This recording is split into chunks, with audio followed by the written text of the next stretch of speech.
भाग 2। 3 साधु। तीनों ने जीवन भर भजन किया, लेकिन जब अंत आया तो किसी को मिला नरक, किसी को मिला प्रभुधाम। क्या यही है भगवान का न्याय? एक ने करुणा से बगुला उड़ाया, वो नरक गया। दूसरे ने कुछ नहीं किया, फिर भी नरक गया। और तीसरा, जिसने कुछ सोचा ही नहीं, सिर्फ प्रभु को याद करता रहा, वो प्रभुधाम चला गया। जब कोई उत्तर नहीं मिला, तब स्वयं नारद जी पहुंचे भगवान विष्णु के पास और पूछा कि भगवान, अंततः वे नरक क्यों गए? महात्मा जी ने बगुला उड़ाकर कोई पाप तो नहीं किया? उन्होंने बताया, नारद, उस दिन बगुले का भोजन वही था। उन्होंने उसे उड़ा दिया। भूख से छटपटाकर बगुला मर गया, अतः पाप हुआ, इसलिए नरक गए। नारद ने पूछा, दूसरे ने तो नहीं उड़ाया, वह क्यों नरक गया? बोले, उस दिन बगुले का पेट भरा था, वह विनोदवश मछली पकड़ रहा था, उसे उड़ा देना चाहिए था।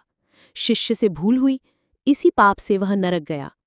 नारद ने पूछा, और तीसरा? भगवान ने कहा, तीसरा अपने भजन में लगा रह गया, सारी जिम्मेदारी हमारे ऊपर सौंप दी। जैसी होनी थी वह हुई, किंतु मुझसे संबंध जोड़े रह जाने के कारण मेरे ही चिंतन के प्रभाव से वह मेरे धाम को प्राप्त हुआ।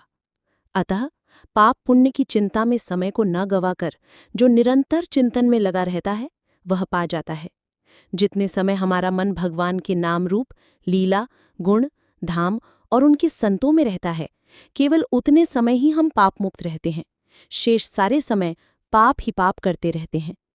भगवान कृष्ण कहते हैं कि यज्ञार्थात् कर्मणो अन्यत्र लोको अयम कर्म बंधनः। यज्ञ के अतिरिक्त जो कुछ भी किया जाता है, वह इसी लोक में बांध कर रखने वाला है, जिसमें खाना पीना सभी कुछ आ जाता है। पाप पुण्य दोनों बंधनकारी हैं। इन दोनों को छोड़कर जो भक्ति वाला कर्म है, अर्थात मन को निरंतर भगवान में रखें, तो पाप पुण्य दोनों भगवान को अर्पित हो जाएंगे। भगवान केवल मन की क्रिया ही नोट करेंगे। इसका मन तो मुझ में था, इसने कुछ किया ही नहीं। यह भक्ति ही भव बंधन काटने वाली है।